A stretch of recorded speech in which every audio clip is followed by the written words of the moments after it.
What has the metaverse got to do with us as Muslims, Medina, and the Prophet Muhammad sallallahu alaihi wasallam? Let's find out. Back in the time of the Prophet Muhammad sallallahu alaihi wasallam, whilst he was delivering the Friday khutbah, a caravan equipped with music, festivities, entertainment, and merchandise soon entered the city of Medina. It's a striking incident and one that's captured in the Quran. وَإِذَا رَأَوْا تِجَارَةً أَوْ لَهْوًا انفَضُّوا إِلَيْهَا وَتَرَكُوكَ قَائِمًا. When they saw the fanfare along with the caravan, they left you standing alone on the pulpit. Now, where am I going with all of this? Well, this caravan is pretty much still around today, just in a different form. You see, with the advent of the television, the computer, and soon after the internet, we pretty much saw this caravan make its way into our homes. And over the last 15 years following the release of the smartphone and mobile internet, we literally have had this caravan following us everywhere we go. Add social media into the mix, and you get the picture. This caravan isn't leaving us alone. And what makes this caravan even more distracting is the fact that it's not just generic entertainment. Rather, thanks to algorithms and artificial intelligence, it's strategically engineered to present content that appeals to you. It knows your individual preferences, interests, and wants, whether it's sports, comedy, or even cat videos. These algorithms have reached a point where they know you better than you know yourself. Google or Facebook can create an algorithm that knows you better than you know yourself. They've pretty much hacked our impulses and they know how to keep us addicted.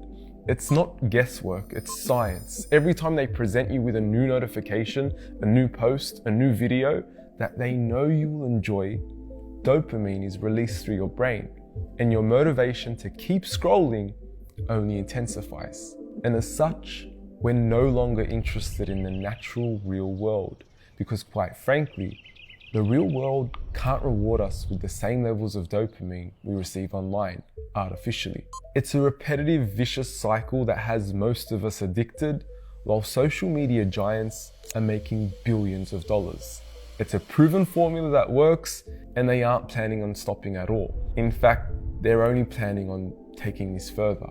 You see, this caravan that has been following us around from the outside will soon become our home, our walls, and the very roof above our heads, thanks to Mark Zuckerberg and what he has dubbed the metaverse. It's said to be the next iteration of the internet, whereby the physical world will fuse with the digital screen, forming a virtual world where you will socialize, work, play games, and pretty much live your own virtual life. You'll have your own virtual home, your own friends, and even your own realistic avatar of yourself. And thanks to headsets like these, we will completely and totally be immersed. And I know a lot has already been said about this and much criticism has already been made. I mean, we've already seen enough damage from social media as it exists today, whether that's through the rise of anxiety, depression, addiction, pornography, loneliness, and the rapid decline of society. We can only imagine how worse it will become. Yet, despite all that has already been said, there's something else I want to hone in on. One of the greatest consequences these distractions have had on our lives is their ability to make us forget Allah and forget the Quran. And it's not because anyone is actively forcing us to stop remembering Allah or stop reading the Quran, but rather, we are so distracted, we are no longer receptive. Hear me out. Let's go back to where we started in the beginning. You see, as the companions were met with this caravan of distraction and they left the Prophet ﷺ standing all alone, Allah instructs the Prophet to tell them, قُلْ مَا عِنْدَ اللَّهِ خَيْرٌ مِنَ اللَّهْوِ وَمِنَ التِّجَارَةِ. Say, what is with Allah is far better than amusement and merchandise. What is with Allah is far greater than the distractions, the entertainment, the pastimes. It's a blatant truth. Yet for many of us, myself included, we can no longer see it. Why? Well, we need to get out of the caravan for a start. You see, in order for us to be receptive to Allah and His words, we need to be people of life, people of mind, people of hearing, and people of sight. As Allah states in the Quran, لِيُنذِرَ مَنْ كَانَ حَيًّا, to warn those, a book to warn those who are alive.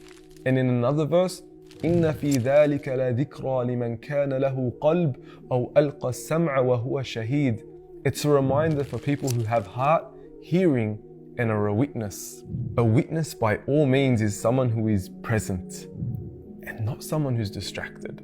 You see, while social media giants keep coming up with ways to further push us away from real life, Allah calls us to that which truly gives us life.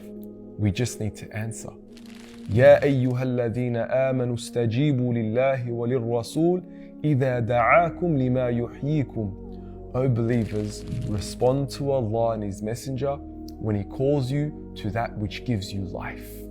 Connecting with Allah, connecting with the Prophet ﷺ, connecting with one another as Muslims gives us life. And our greatest pride as Muslims is in being people of life, not people who are distracted. And I know I have my shortcomings, and I say this message with a hint of salt, knowing that I myself do struggle, and I might even consider myself a hypocrite considering that I'm heavily involved in social media. But I just want us to be aware and mindful of what's taking place. And I pray that we may never forget that what is with Allah is far greater than the caravans of distraction.